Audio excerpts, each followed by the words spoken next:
245.935 shqiptar janë regjistruar si votues diaspore për zgjedhjet e 11 majit, por deri më tani numri atyre që kanë votuar paraqitet shumë i ulët, e kjo jo pa arsye.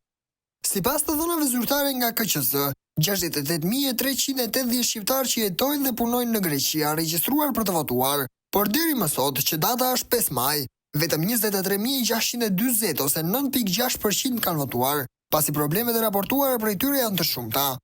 Shqiptarët që jetojnë në Greqi kanë denoncuar në redaksin tonë problemet e shumta me postën DHL, që shteti shqiptar dhe KQZ kanë paguar 10 milion euro.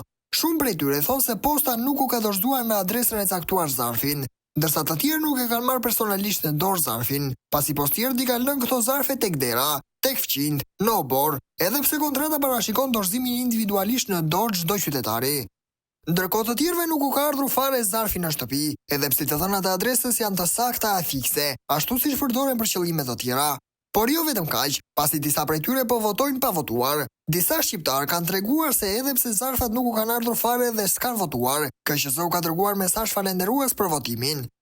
Të shqetësuar për këtë situatë, ata janë drejtuar postës dhe policisë, por përveç një kërkese ndjese nuk kanë marrë asnjë shpjegim se çfarë ka ndodhur me votën e tyre dhe a do të votojnë apo jo.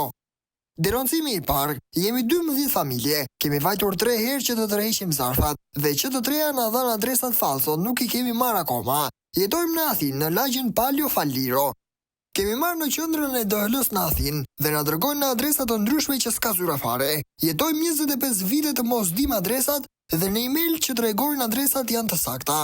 Denoncimi i dytë, emigrantëve u vidhin zarfin dhe fletën e votimit dhe më pas u dërgojnë mesazh faleminderit për votimin. Ka vllajën tim në Greqi, Korfuz dhe Kushërind, ditën që kanë shkuar të tërhiqin zarfat, u kanë thënë që nuk kanë ardhur, më pas janë njoftuar me SMS që ju votuat. Pas marrjes së SMS-s kanë shkuar në polici, por nuk kanë marrë shpjegime. Më pas kanë shkuar tek posta duke i kritikuar, por kjo e fundit ka kërkuar ndjes.